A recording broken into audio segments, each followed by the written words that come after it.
Welcome to this journey through one of the most disturbing cases recorded in the history of Tennessee. Before we begin, I invite you to leave in the comments where you're watching from and the exact time you're listening to this narration. We're interested in knowing which places and at what times of day or night these documented stories reach. In the autumn of 1845, when the mist settled thick between the ridges of the Appalachian Mountains, the discovery of a shallow grave near the Holston River would unravel a mystery that had been silently festering for nearly 2 decades. The remains, partially exposed by seasonal flooding, belonged to a man authorities initially identified only as property of Isaiah Crowe, a designation that revealed as much about the era as it did about the victim. What followed was not merely an investigation into a death, but the systematic unraveling of a mountain family's carefully constructed facade. For the Crowe homestead, perched on the eastern slopes of what locals called Raven's Ridge, had long been a place both respected and quietly avoided by those in the nearby settlement of Greenville. The official record, filed by County Sheriff Thomas Lawson on October 12, 1845, noted simply that remains of a Negro man, age undetermined, had been located approximately 7 miles from the Crowe property. What the report failed to mention was the strange manner in which the body had been positioned, hands bound not with rope, but with what appeared to be braided human hair, dark and gray, intertwined. For most in Greene County, the discovery might have remained nothing more than a disturbing footnote in local history, were it not for the arrival of Jonathan Pierce, a northern academic conducting research on Appalachian settlement patterns. Pierce, whose meticulous journals would later provide the foundation for much of what is known about the case, had been granted permission to examine census and property records throughout eastern Tennessee. The Crowe name appeared with peculiar frequency, Pierce would later write in his 1848 monograph on frontier demographics. A family of considerable holdings, yet curiously absent from the community proceedings so typical of established settlers. Indeed, Isaiah Crowe had arrived in eastern Tennessee sometime around 1820, purchasing over 200 acres of remote woodland and establishing what neighbors described as a nearly self-sufficient homestead. Tax records indicate he registered ownership of 3 enslaved persons in 1823, 2 men and 1 woman. By 1840, that number had officially decreased to 1. What makes the case particularly unsettling is not simply the death itself, but the constellation of inconsistencies that surrounded the Crowe family history, inconsistencies that would gradually reveal a pattern of disappearances, falsehoods, and a domestic arrangement that defied the social structures of the time. The Crowe homestead sat nestled in a narrow valley, accessible only by a winding path that local mail carriers described as deliberately obscured in their delivery records. The main house, constructed of hand-hewn timber and local stone, faced eastward toward a steep ridge that blocked the property from view until one was nearly upon it. According to Land Office documentation from 1822, Isaiah Crowe had declared himself a widower with 2 children, a son named Elijah, age 10, and a daughter named Mercy, age 8. Neighbors reported rarely seeing the children in the settlement, though occasionally the boy would accompany his father on infrequent trips to purchase supplies. Mr. Crowe kept primarily to himself, stated a deposition from Harold Winters, owner of the general store in Greenville. Purchased large quantities at irregular intervals, paid in silver coin, never paper. The boy who sometimes came with him never spoke in my presence. What emerges from the fragmented records is the portrait of a family that existed on the periphery, visible enough to avoid suspicion, but sufficiently isolated to construct their own reality apart from community oversight.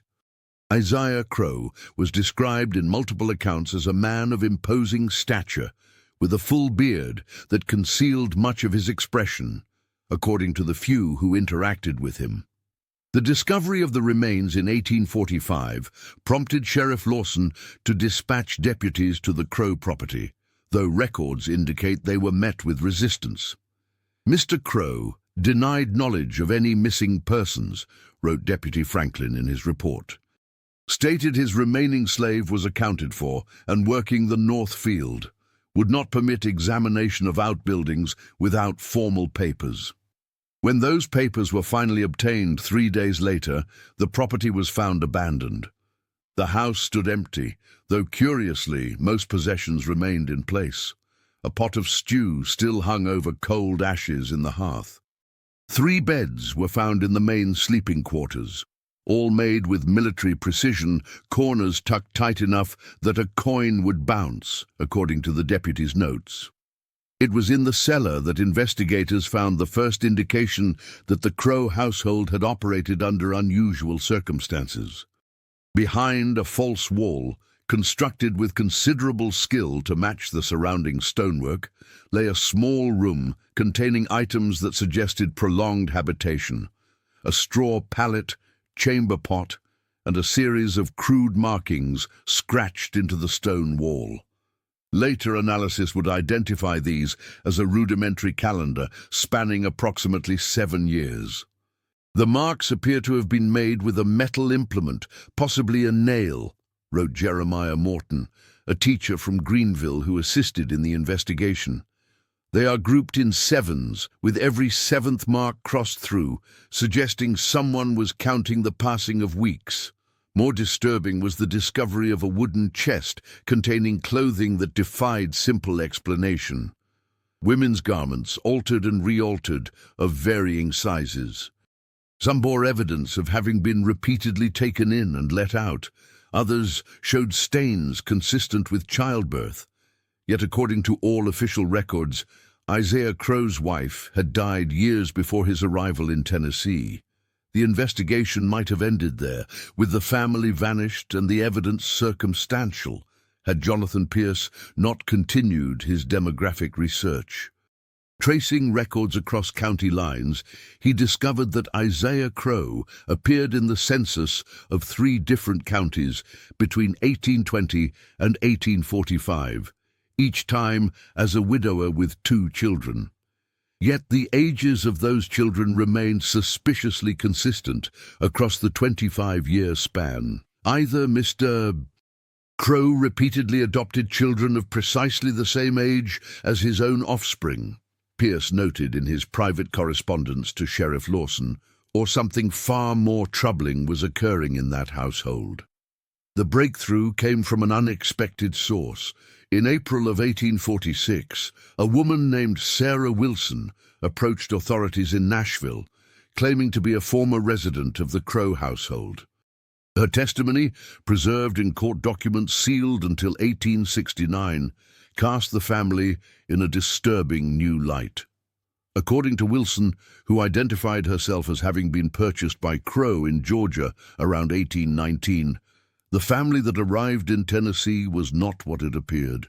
There was never any wife. Her statement reads, "The girl called Mercy was no daughter. She was property, same as myself and the others, but kept differently." Wilson's testimony suggested that Isaiah Crowe had maintained a household where the lines between family and property were perversely blurred.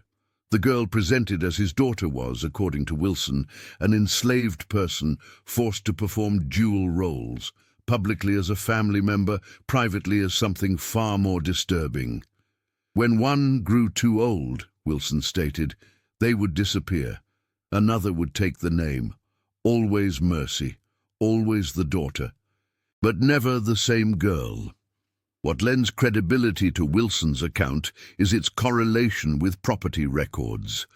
Between 1820 and 1845, Isaiah Crowe reported the death of 4 slaves to tax authorities. Each time, he subsequently purchased a replacement within 6 months. Each time, the official family structure remained unchanged. The remains found near the Holston River were eventually identified as belonging to a man named Samuel, who had allegedly attempted to flee the Crowe property in the winter of 1844. According to Wilson's testimony, This was not the transgression that had cost him his life. Samuel knew about the cellar room, she stated, knew about the changing faces that were called the same name, said he would not remain in a house of such deception. The investigation expanded through 1847, with authorities in 3 states searching for Isaiah Crowe and the 2 individuals presented as his children. They would never be found.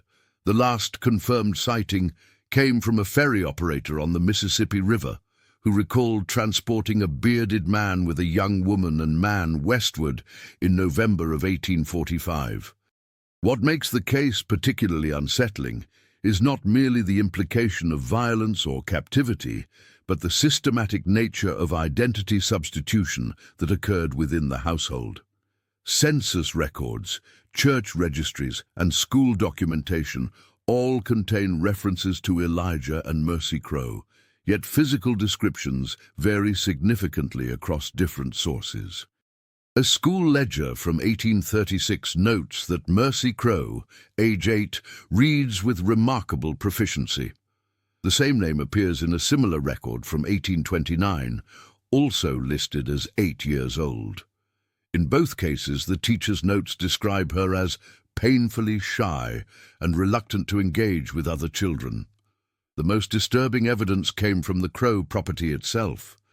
Behind the main house, partially obscured by a stand of hemlocks, investigators discovered a small plot containing multiple unmarked graves. Excavation revealed the remains of 4 individuals, all female, ranging in estimated age from 14 to 22. The manner of burial suggests a certain reverence, noted the county coroner's report. Bodies were wrapped in clean linen, hands crossed over chest. Hair appears to have been recently washed and combed. No obvious cause of death could be determined due to decomposition. Jonathan Pierce's research eventually unearthed a possible origin to Isaiah Crowe's disturbing domestic arrangement. Records from South Carolina indicate that a man of the same name had been married to a woman called Mercy, who died in childbirth in 1817, along with their infant daughter. Within a year of her death, the first purchase of an enslaved girl, approximately age 7, appears in his financial records. The pattern that emerges suggests a man who sought to recreate his lost family through increasingly disturbed means, replacing not just the role, but the identity itself when age or resistance made the illusion difficult to maintain. More troubling still is evidence that the young man presented as his son, Elijah, was likely an unwilling participant in this charade.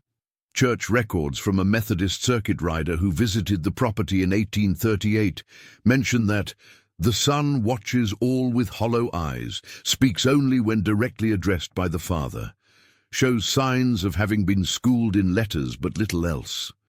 A wild creature in civilized clothing.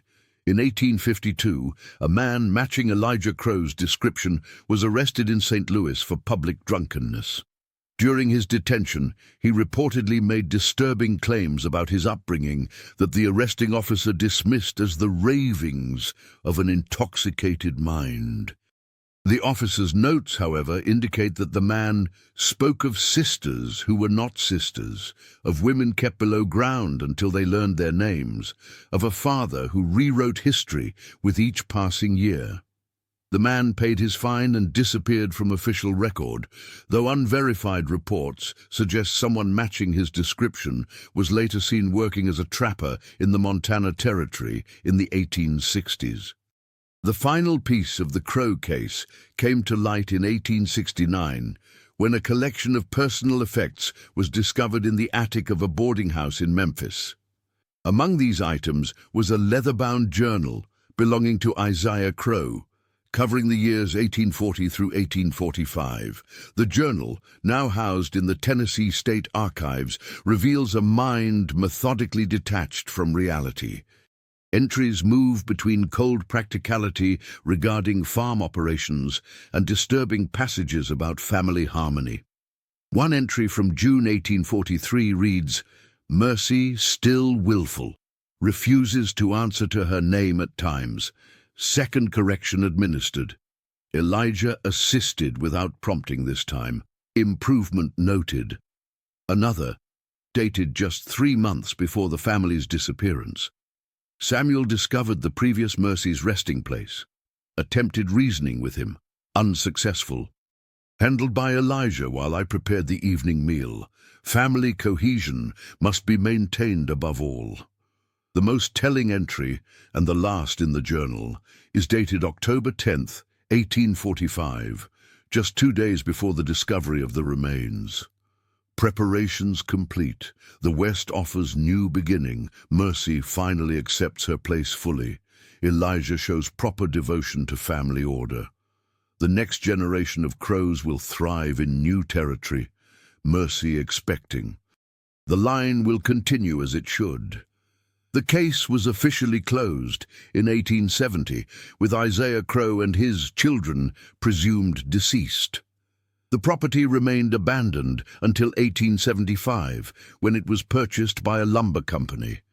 Workers reportedly refused to stay on the site after dark, claiming to hear a woman's voice answering to a name not her own. The house itself was demolished in 1883. During the removal of the foundation, workers discovered a small tin box sealed within the cornerstone. Inside was a daguerreotype showing a bearded man, a young woman, and a young man. Their faces solemn, their posture stiff. On the back, written in precise handwriting, the Crowe family eternal. Perhaps most disturbing is what the passage of time revealed about the extent of Isaiah Crowe's deception. Research conducted in the 1920s by historian Margaret Shelby uncovered evidence that in at least 2 other counties in Tennessee and 1 in Kentucky, similar patterns of household arrangement had existed, all within the same approximate time period, all featuring a patriarchal figure who maintained isolation while presenting enslaved individuals as family members. The question that haunts this researcher, Shelby wrote in her 1928 paper on the subject, is whether Crowe was an anomaly or merely the one who happened to be discovered. In 1952, during expansion of a highway near what had once been the Crowe property, construction workers uncovered additional remains. At least 7 individuals buried in a ravine half a mile from the original homestead site. Due to the limited forensic techniques of the time and the condition of the remains, little could be determined beyond estimated ages and the presence of restraint marks on several sets of wrist bones. The final documented connection to the Crowe case came in 1967, when an elderly woman in a Portland, Oregon nursing home claimed to be the daughter of Elijah Crowe. According to facility records, the woman, identified as Martha Collins, age 79, stated that her father never spoke of his childhood, save when in the grip of night terrors, would wake screaming about girls in the cellar learning their names.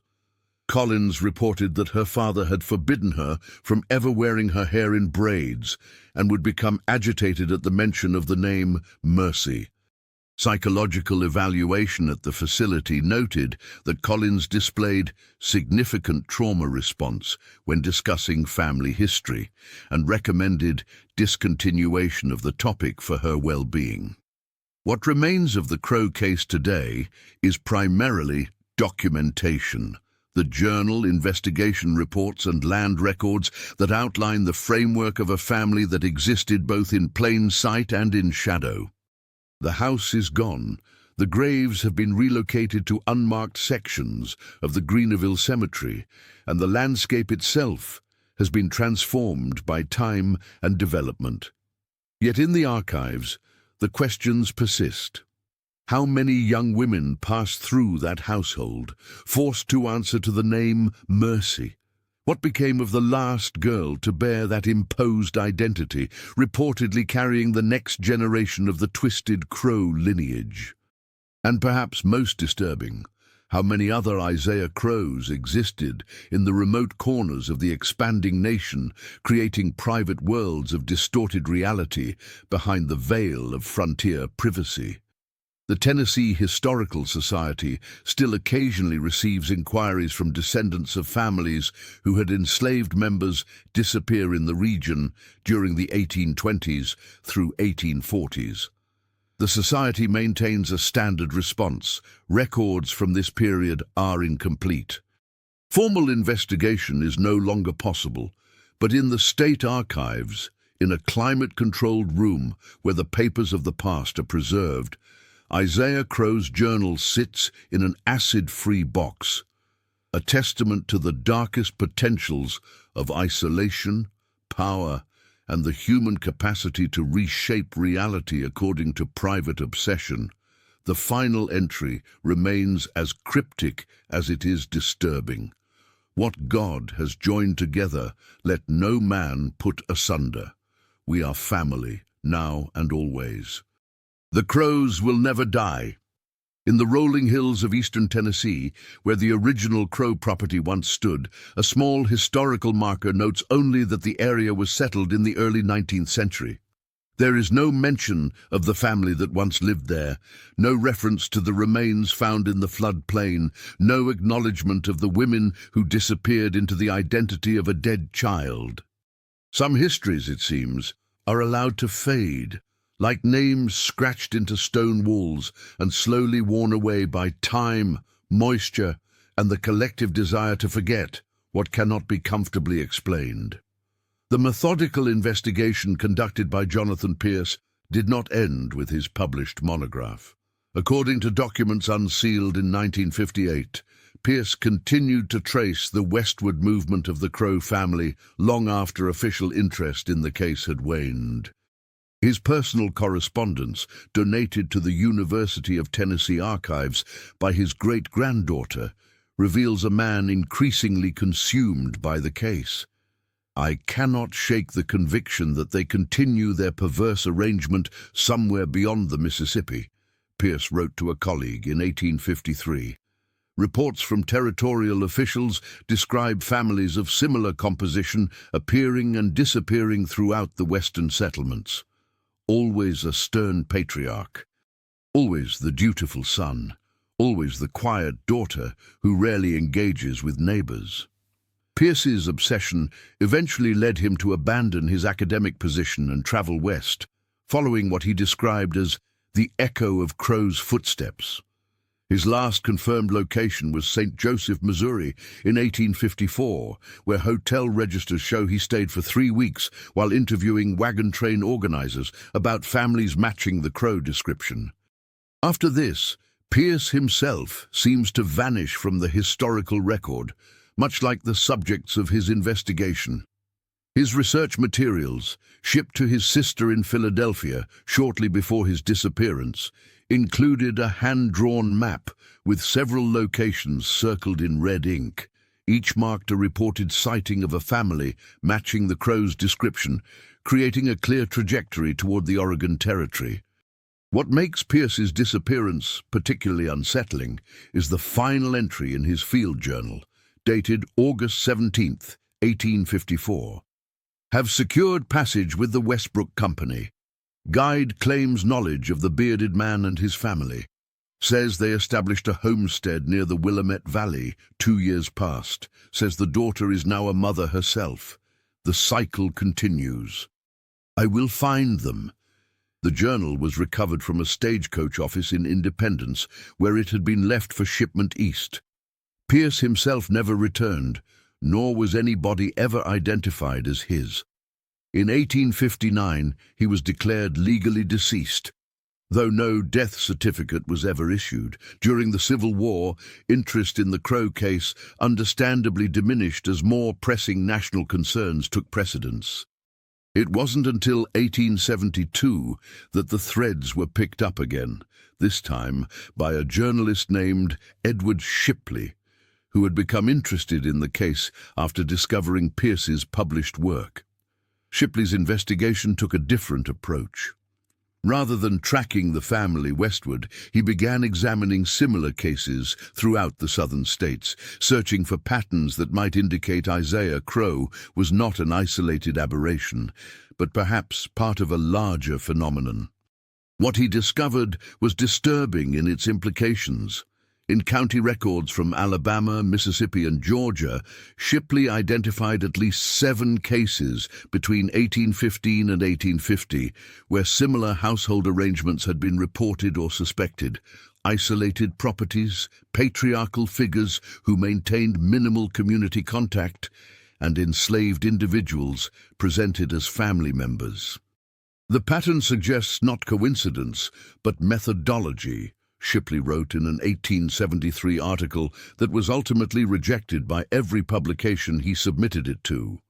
The unpublished manuscript, preserved in his personal papers, continues, "These men appear to have created a system of functional deception, using the frontier's loosely kept records and the era's unwillingness to intrude upon domestic arrangements to construct alternate realities within their households."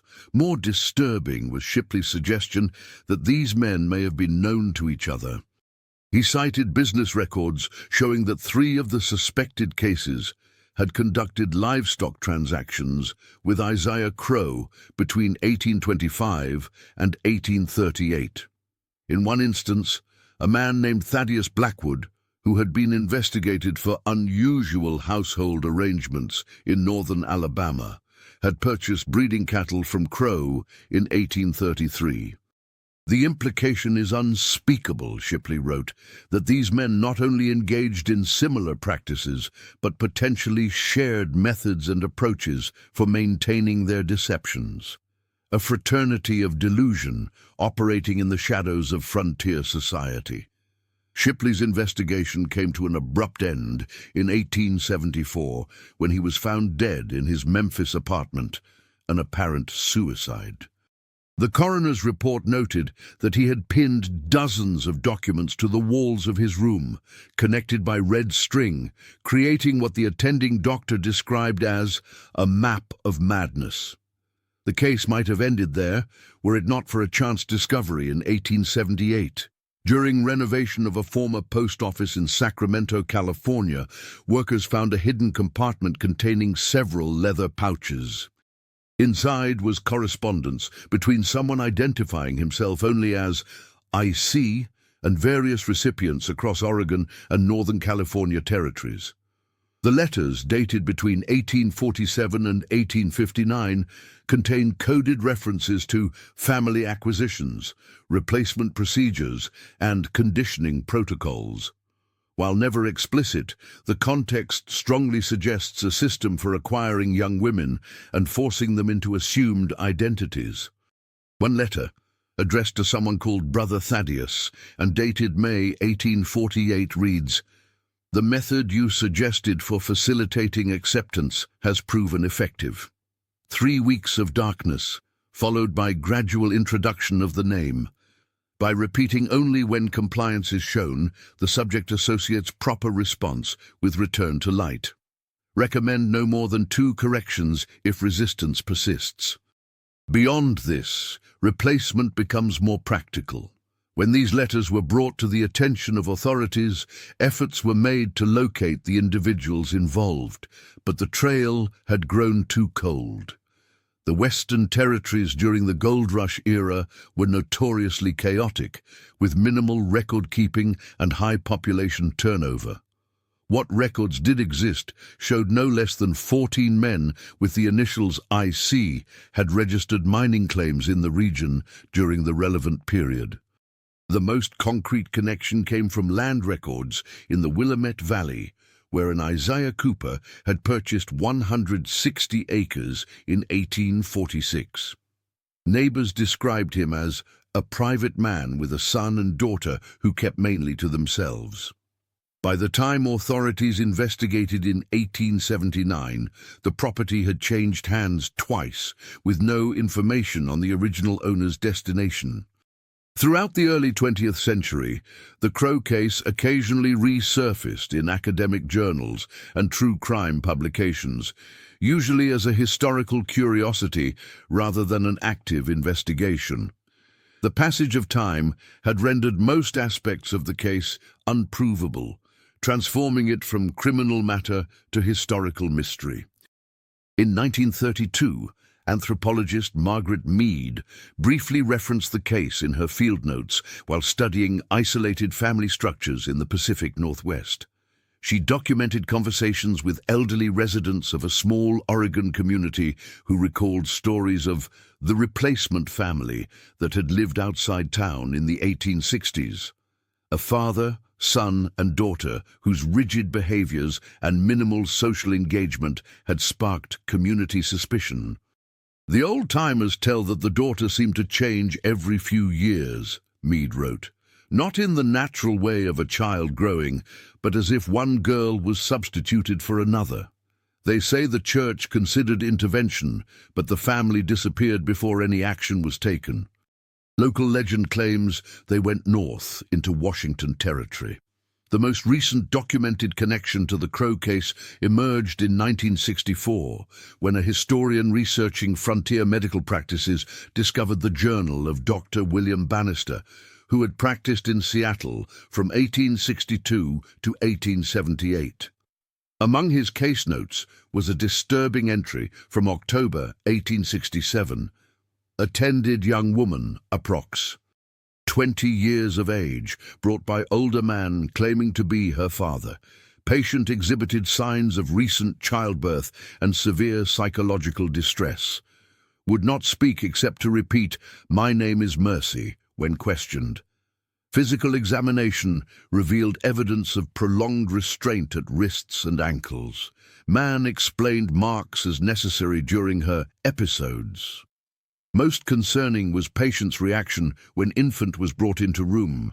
Complete dissociation, no maternal recognition. Man paid in silver coin, refused receipt or further appointment, considered alerting authorities to possible mistreatment, but family did not return and could not be located at the address provided. What makes this entry particularly significant is a detail noticed by the researching historian. Dr. Bannister had sketched the distinctive coin used for payment, noting its unusual nature. The coin was South Carolinian, minted in 1815, consistent with Isaiah Crow's known origins. When this connection was published in a 1966 historical journal, it prompted a brief renewal of interest in the case. Researchers attempted to trace land records and census data in Washington Territory, but the documentation from this frontier period was spotty at best. Multiple promising leads emerged, then dissipated into the fog of incomplete historical records. The final chapter in the documented history of the Crow case came from an unexpected source. In 1968, a manuscript was donated to the University of Washington Library by the family of Rebecca Thornton, who had died the previous year at age 93. Thornton had been one of the first female deputies in the Washington Territory, serving briefly from 1879 to 1881. Her unpublished memoir, written in the 1920s but never submitted for publication, contained a chapter titled simply "The Family in the Woods." In it, Thornton described being dispatched to investigate reports of a young woman being held against her will at a remote property near what is now the Olympic Peninsula. The journey required 2 days on horseback, Thornton wrote. The local indigenous guides refused to approach within a mile of the cabin, claiming the place housed evil spirits that stole women's souls. What I found was perhaps more disturbing. A clearing containing a well-built cabin, a smaller outbuilding, and a cellar entrance secured with multiple locks. According to Thornton's account, she found the property occupied by an elderly man, a middle-aged man, and a young woman who appeared to be in her early 20s, holding an infant. The elderly man identified himself as Isaac Conrad, his son as Elijah, and the young woman as his daughter Mercy. "The woman would not meet my gaze," Thornton wrote. "When I requested to speak with her alone, the older man refused, stating she was simple in the mind and became distressed without family present." The son watched the proceedings with an expression I can only describe as hollow, as if something essential had been carved from him long ago. Finding no obvious evidence of wrongdoing, and without specific authority to search the property. Thornton was forced to leave without further action. She noted, however, that as she mounted her horse to depart, the young woman approached the window and pressed her palm against the glass. On her wrist was a band of scar tissue consistent with long-term restraint. "I reported my suspicions upon return," Thornton wrote, "but the sheriff deemed the evidence insufficient to warrant the resources required for a return expedition. When a proper warrant was finally arranged 3 weeks later, I returned with 2 male deputies to find the property abandoned. The cabin remained fully furnished, meals still on the table, yet not a single personal possession remained. Most disturbing was what they discovered in the cellar, a small room with no windows, containing only a straw mattress, chamber pot, and a slate board on which was written over and over in different handwriting, 'My name is Mercy Crow.' Thornton's memoir indicates that a search of the surrounding area revealed no trace of the family. Inquiries at nearby settlements yielded only vague reports of a group matching their description boarding a steamer bound for Alaska, though no passenger records confirmed this. What haunts me still, Thornton concluded, is not merely the possibility that this young woman was being held captive, but the systematic nature of whatever was occurring in that household.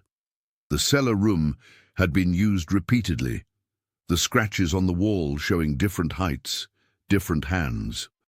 How many Mercies had there been, and how many more might follow as they continued their northward flight from scrutiny? The trail goes cold after Thornton's account. If Isaac Conrad was indeed Isaiah Crow, he would have been in his 70s by this time, suggesting that the mantle of patriarch may have been passing to the figure identified as his son.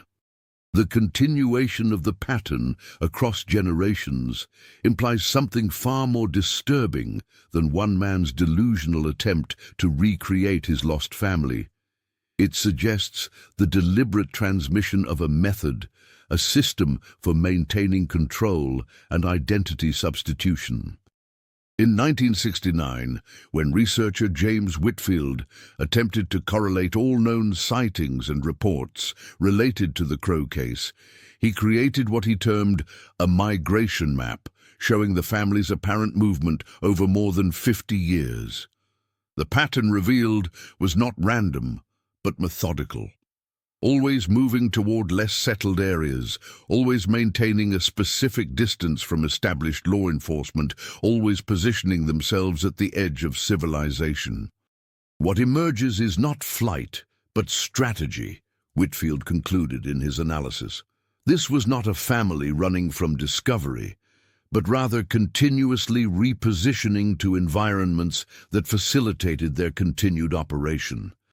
They moved not in panic, but with purpose, staying just ahead of the solidification of social structures that might have restricted their activities. The disappearance of any further records after Thornton's 1879 encounter could indicate many possibilities: the death of the original Isaiah Crow, the disbanding of the family unit, or perhaps most unsettlingly, a further evolution in their methods of concealment. Whitfield's research included a speculative final chapter that was removed by his publishers as too conjectural. In this unpublished conclusion, preserved in his research notes, he suggested that the family may have ultimately integrated into established society, abandoning the isolated homestead model in favor of urban anonymity. "The frontier was closing," he wrote. "The era of unrecorded homesteads and minimal oversight was ending. Adaptation would have been necessary for continuation.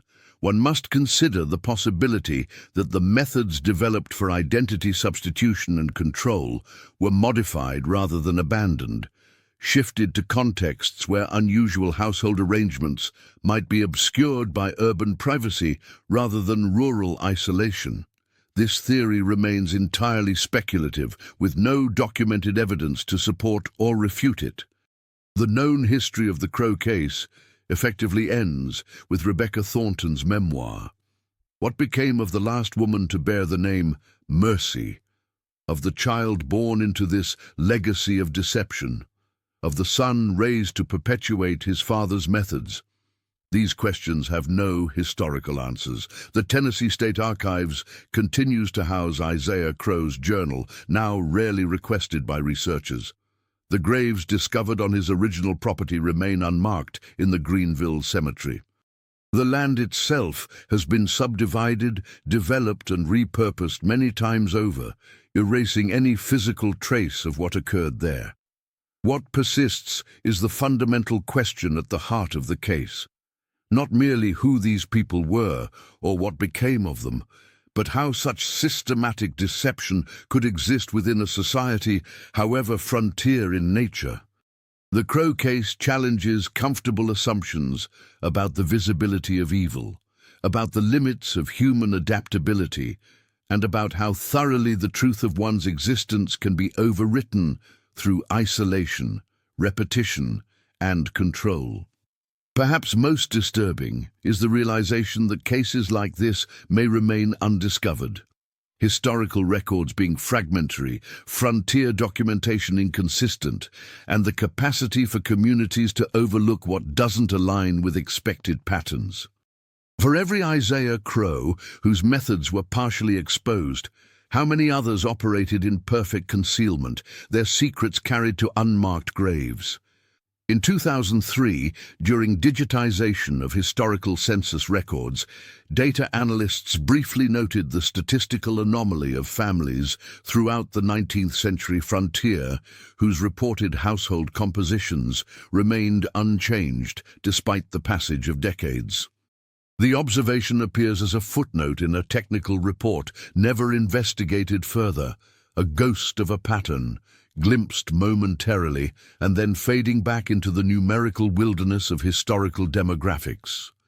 The case of Isaiah Crow, the enslaved man buried by the Holston River, and the succession of young women forced to answer to the name Mercy, reminds us that history's darkest chapters are not always found in grand events or notorious crimes, but sometimes in quiet homesteads on remote hillsides, where reality itself could be bent to the will of those with the determination and isolation to enforce their private truth.